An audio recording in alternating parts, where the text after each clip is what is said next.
en charge de la cohésion des territoires confirmé la semaine dernière. J'ai eu l'occasion de le rencontrer à plusieurs reprises.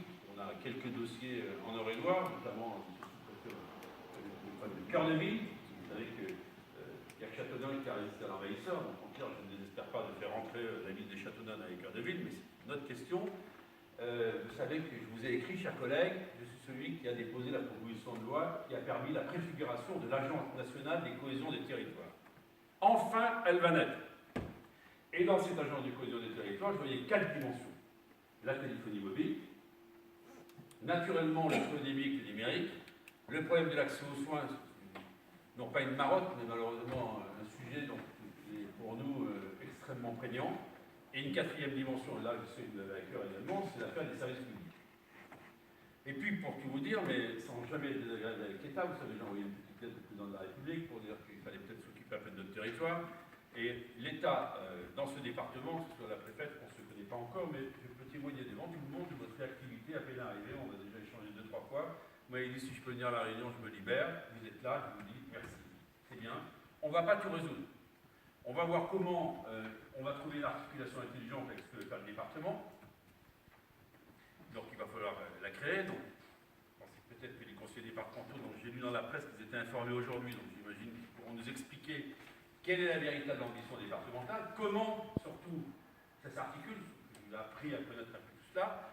Et puis, vous savez qu'il y a un grand rendez-vous sur la ruralité qui s'appelle Ruralétique, qui a lieu à Aurillac chaque année, qui est le lieu un peu, le micro-Gotha de tout ce qui se passe pour le numérique. Et mes arrêtants, quant à nous, comme on dit chez moi en Auvergne, quant à Lien également, il m'a dit, écoute, pour ce problème de numérique, il y a l'État qui essaye, pas que du tout, moi je ne dis pas que l'État ne fait rien partout, l'État en centrale, c'est-à-dire les grands décideurs parisiens sont complètement décalés par rapport au territoire. Sur le territoire, on a affaire à des interlocuteurs avec lesquels on peut parler. Et il y a un travail qui a été fait. Ce travail, il a consisté à une sorte de recensement des zones véritablement blanches.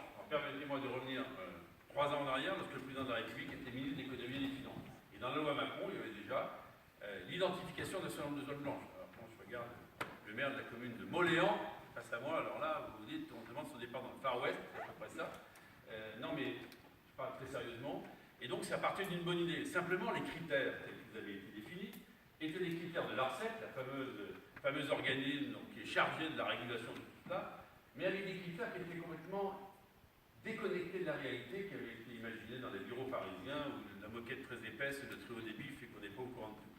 Et 300 mètres par rapport à l'église, 300 mètres par rapport à la mairie, on a des communes, en plus certaines communes ont des communes nouvelles, on a une commune comme la commune d'Arroux, qui est toute seule, fait 14 km de long, c'est 1300 hectares, une commune comme Gomerville, on a le maire de Gomerville qui a fusionné récemment avec la commune d'Orlu, ce sont des grandes communes, le village vauvéen, Marc qui est maire des villages vauvéens, enfin bref, on n'est pas dans des villes très agglomérées, très intégrées sur le plan urbanisme. Et alors donc, il y a un recensement qui a été fait. Alors moi, vous savez, j'ai toujours les oreilles très ouvertes. Il y avait dans la ruralétique Didier Casas, qui est ce garçon, c'est le patron de l'association qui rassemble l'ensemble des opérateurs. Pour une fois que les opérateurs se parlent, d'ailleurs, un accord historique a été passé il y a 15 jours entre CFR, Bouygues, Orange, ils ne se parlaient pas.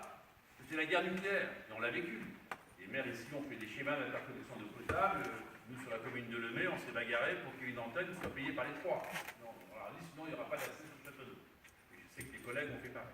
Donc il y a un début d'entente qui a été créé, qui doit permettre une certaine mutualisation. La loi, voilà, plutôt l'initiateur, on n'a pas pu pour l'instant changer la loi, dans le sens où c'est France Télécom, Orange maintenant, qui font pilotage des infras, et après il y a les usages, et les usages sont partagés par tous les deux.